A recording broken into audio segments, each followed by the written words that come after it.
Jusqu'à 9h, Good Morning Business.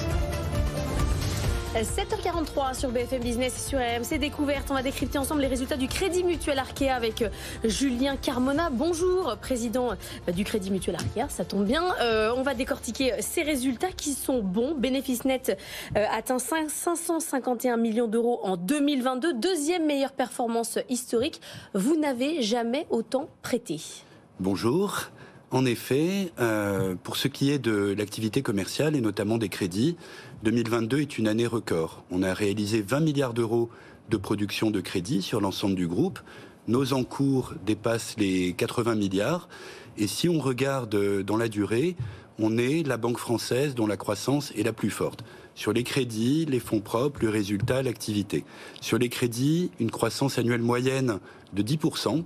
Que vous preniez depuis 2015-2016, et donc 11% l'année dernière. Vous ne faites pas partie des banques qui ont arrêté le robinet ? Au contraire. Parce qu'on entend beaucoup ça chez les courtiers en disant il y a des dossiers qu'on ne présente pas, on n'appelle plus certaines banques.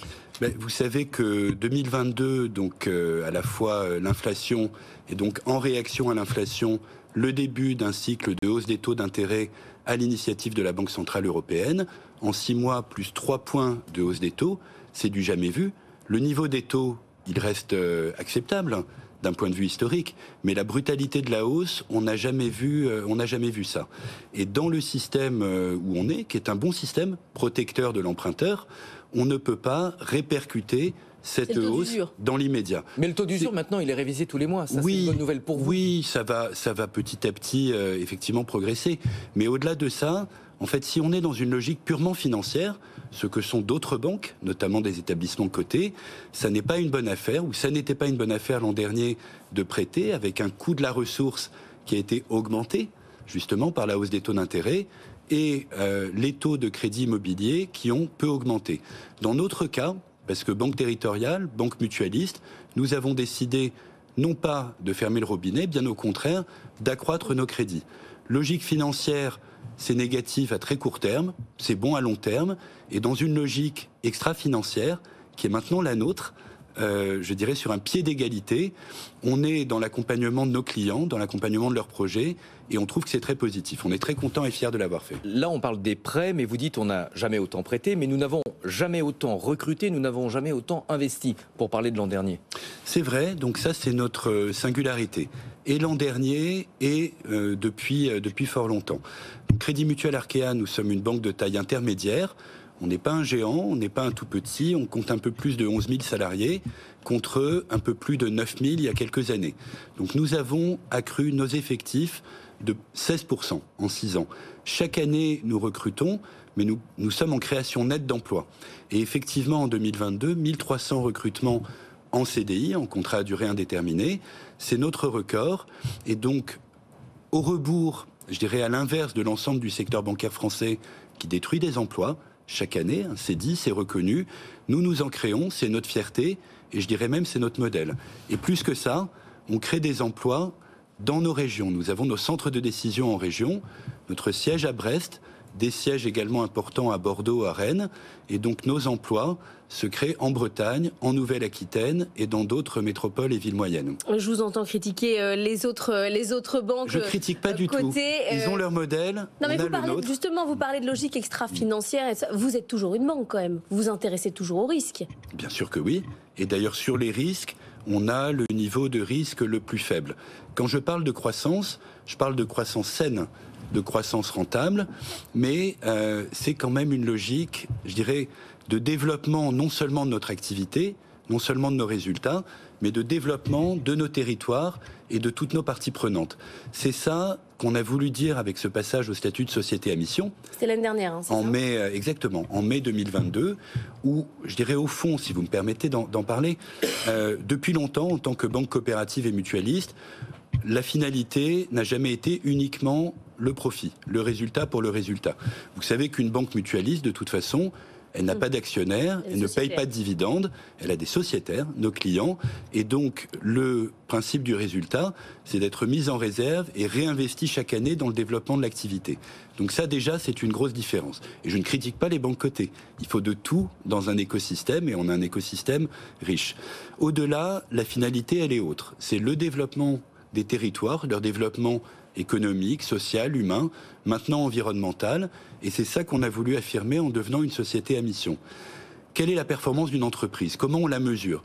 Si on la mesure uniquement de manière financière, on rate une grosse partie du sujet. Et donc nous, et ça c'est une grande première, en 2022, nous avons présenté nos résultats en mettant sur un pied d'égalité le résultat financier, les 550 millions, et la mesure de notre impact extra-financier. 9,4 milliards d'euros. Comment on lit ce chiffre? Alors, on n'a pas encore de point de comparaison, donc on le lit positivement en disant nous avons un impact positif.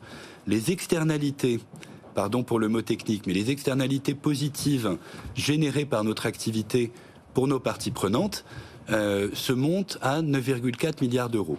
La petite révolution, elle est double. Elle est d'abord externalités négatives ou positives? Négatives. Le solde des deux, les externalités positives. Une externalité positive, c'est nous finançons une entreprise qui crée des emplois. Nous mesurons le bien-être collectif engendré par cette création d'emplois.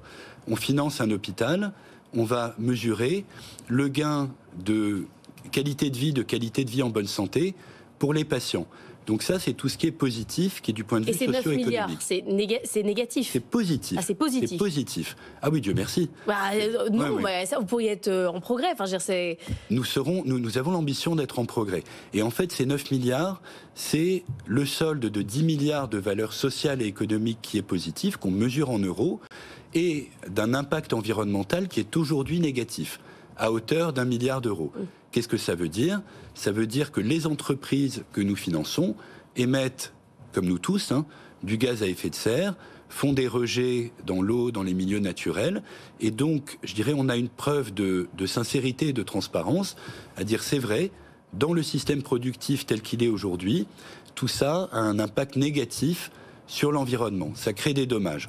On le mesure, on l'affiche. Je pense que c'est mieux peut-être que d'autres entreprises qui affichent des choses très vertes et la réalité derrière n'est pas toujours à la hauteur. Vous mettez un chiffre. On met un chiffre et on dit ce moins 1 milliard, il va falloir qu'on l'améliore. C'est pour nous, mais de toute façon, c'est une urgence collective. Une dernière question, très rapidement. Vous avez amorcé des discussions, un processus de négociation avec la Confédération nationale du crédit mutuel.